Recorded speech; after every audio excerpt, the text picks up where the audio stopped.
fans, welcome back to No Man's Sky and welcome to my Batman's Cave base. It's been a really long time since I've been here last, but I have done a bunch of stuff that I did not show on previous videos, which is I have a couple employees here now. I have a gun rack, I have like a planter back there, did some decorations, made it cool. But I have too many bases now to kind of take care of them like frequently. So I come here whenever I have to or need to or want to, and that's just not as often as I probably should. But I usually also want to check on my bases to make sure that they are still okay, because what happened to me when I came back the second time after building this base, this part here was all underground, filled with dirt to the brim. Don't know how this happened, don't know if other players came here and did that, don't know if that's actually possible, or if this just was a game glitch. This has happened to me with another base too, that I dug a cave and when I came back the whole cave was gone. It was basically filled with dirt. Just imagine having this staircase here all filled up with dirt again and having to mine it to kind of remove all the dirt. That was a little bit annoying, but it is now good. I just came back after a really long break and it still looks the way it's supposed to look. And here's my garage. I kind of worked back and forth on this garage a little bit too. Don't want to really spend too much time here because, you know, the most fun in this game really is exploring. I know base building is fun, but exploring is just more fun, right? And I have two lights here because I kept like missing this garage entrance here. I couldn't find it when it was dark. So now, no more reason to lose it. I did do a little bit more exploring on this home planet here because it's a really cool planet. It's got really cool creatures and all. But then I was too far away from my base where I was just too lazy. I didn't want to have to drive all the way back to my base. So I just called in my ship because now I'm on my way to the Space Anomaly to find out if they have some cool new missions.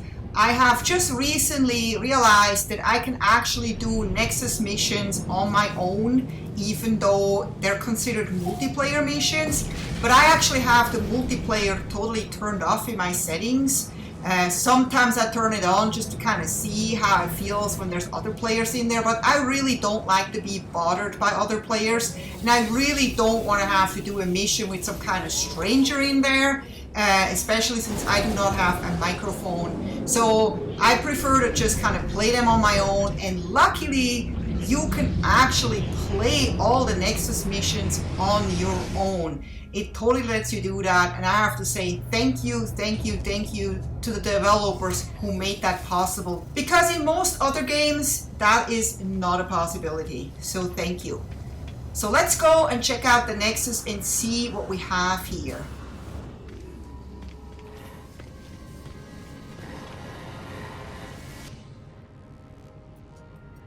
So I got an old distress where I have to rescue a stranded life form and I get 250 Quicksilver for it. And I'm always very interested in the ones that give you Quicksilver because you can only get Quicksilver through Nexus missions. All the other stuff from the other missions here, I can literally buy, besides like the very last one where you get fireworks. That only you get through Quicksilver. So let's get Quicksilver and let's do this mission. So if I initialize this mission, I can start this mission right away. If I had turned on multiplayer, I would have to then wait for other people to be ready and stuff. And I've tried that. I was like thinking, let's just see what happens if I have the multiplayer turned on. But it really was a bad experience for me wanting to play alone. I'm sure it's fun for the ones that are like, you know, friends playing together and stuff. But if you have to play with people that you don't know, some kind of strangers, you don't even know if they're nice, it's, for me, that's like a no thank you.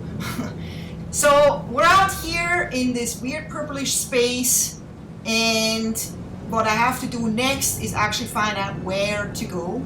So you get this little icon here that tells you where to go. And I happen to have done a very similar mission here on this planet before. So I already kind of know what's expecting me. This is an extreme, what do they call it? An extreme temperature planet or an extreme weather planet. Luckily, when I arrive right now, there is no storm, but this planet has more storms than no storms. So it's a pretty crazy planet, but it's also a very interesting planet, as you will soon see. So right now, I'm just trying to find out where to land here. Usually, it's kind of like just an approximate location that you go to. So I'm just gonna like land right here. And then I'm gonna have to go and find out where this life form is. So I'm just gonna take a look around here. And I see that my exocraft is 11 hours away from this place. So then I just call it over here. Here it is. And yes, it's this little dude here, or big dude. And actually, this is only the second time I'm about to use this guy, because I just recently purchased the blueprint for this guy. And as you can see, I don't really have any upgrades yet. And I'm installing a few now, which I have the materials for. And then I have to go and actually get some more upgrades for it, because he doesn't really have much at all. All he could do in my last mission was literally just jump around. So I want to make sure that I get something to make him faster. I want to make sure that I get something where he can actually defend himself against sentinels. You know, better mining beams, all that kind of stuff. But right now, I'm just going to see what I can get. So look that, I can finally mine with him. And I can scan. Those are the two things I just installed.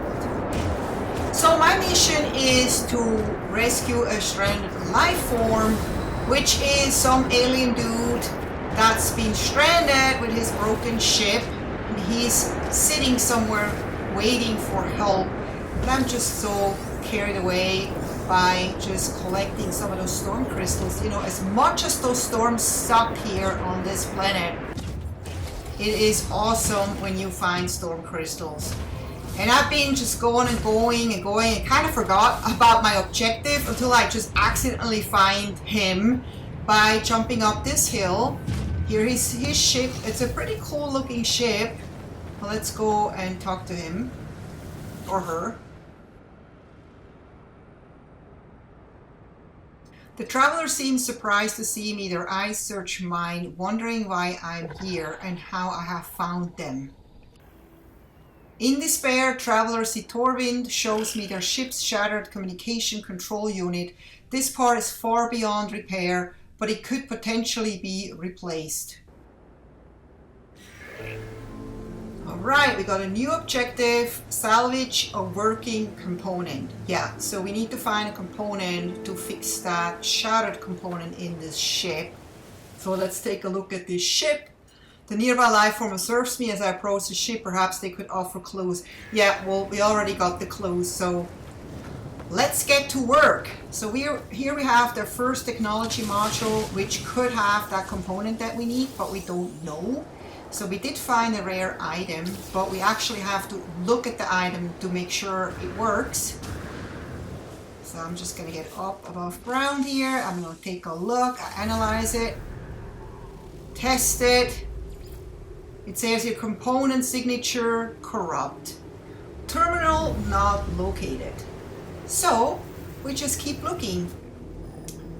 And I find one right down there. And if I'm lucky, this one is not corrupt. And I've done a mission like this before, and it took me quite a while to find one that's not corrupt. So let's see how it goes this time. At least there's no storm right now, which makes it much easier to see.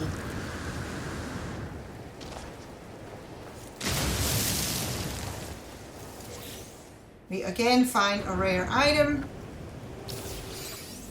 Let's analyze it.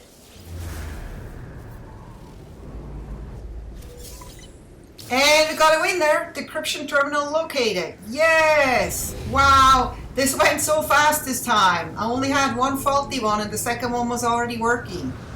So, lucky me. And look what we have here. Ammonia. There's emerald here. It's actually a really good planet. It's got a lot of really good materials. But the only thing is that, you know, the weather really sucks here. And wait for it. Wait for it. Look at that!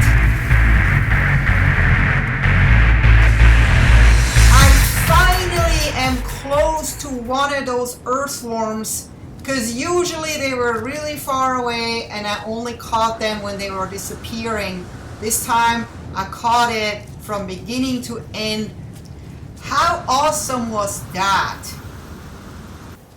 And I do now have a new objective, which is reach the decryption terminal, and it has a warning: corrupted sentinels may try to reclaim the salvaged port. So I already have an icon over there that tells me where to go, and it's quite far away. I probably would be faster flying there or even just driving there, but I'm having so much fun with my Minotaur, I don't actually know how you say that.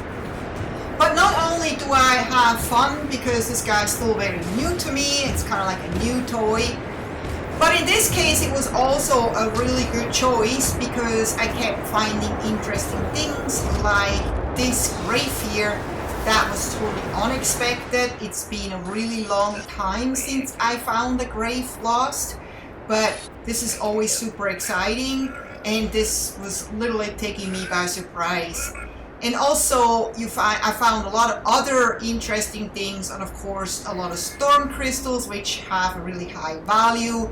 If you drive, you have to kind of constantly get out of the vehicle, get back in, and during this storm you really don't actually want to be out, because look at this storm. This storm is so thick you can barely see anything, and the heat is literally destroying you in a really short time.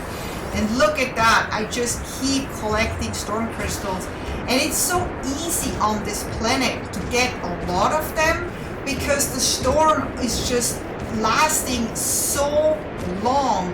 It is absolutely crazy. I've never been on a planet where the storm was going on for that long. Usually you have longer periods without a storm and shorter periods with storms, and here it's like the other way around.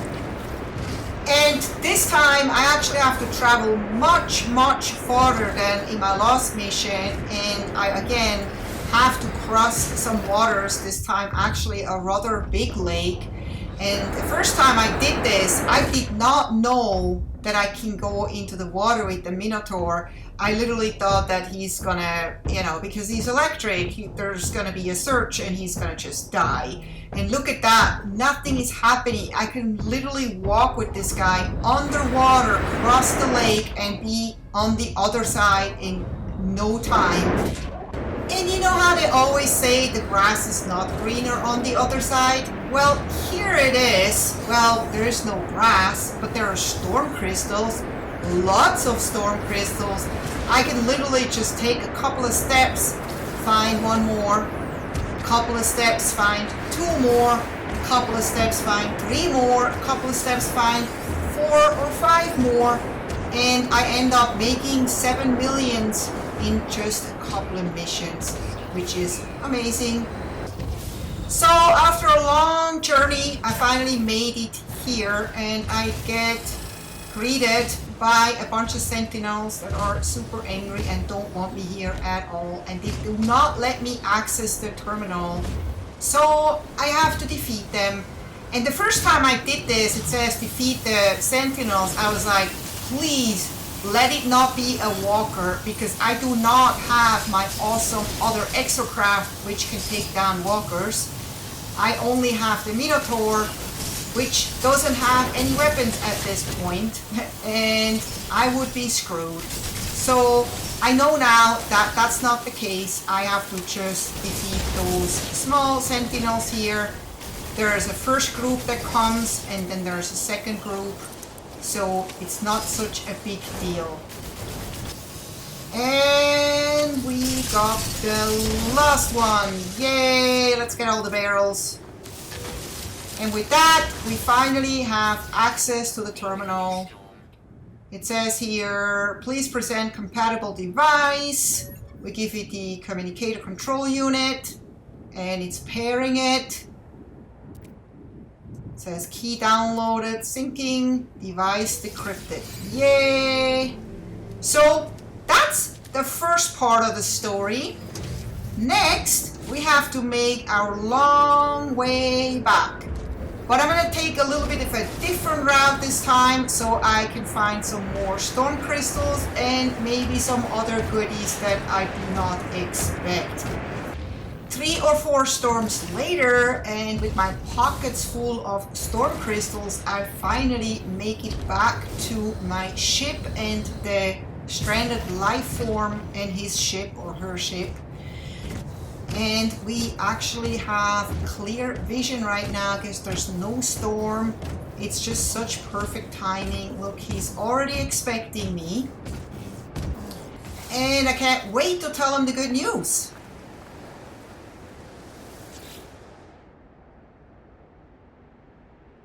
The Korvax visor remains willfully static. If they welcome my arrival, they do not display it. However, they seem to calculate that, given their predicament, I am their best chance. Alright, let's give him the part. And how rude is that? He just literally took off. I didn't even see him take off. Look at that. He's gone. Huh. Not even a goodbye or a thank you. Nothing. Alright. Well, I don't blame him because I wouldn't want to stay on this planet longer either if I didn't have to. And I'm going to shuffle around my inventory. You can see here just the storm crystals I got with this exocraft on this trip back and forth. I have way more in my actual regular exosuit, and I made about the same amount in the previous mission. So overall, I walked away with about 7.2 millions worth of storm crystals, which was way more than I expected, and I really actually don't need this money, but it's just so much fun to collect storm crystals. Especially if you have that awesome Minotaur, because you're almost indestructible. But I'm on my way back to the space anomaly now to collect my reward. And here we are.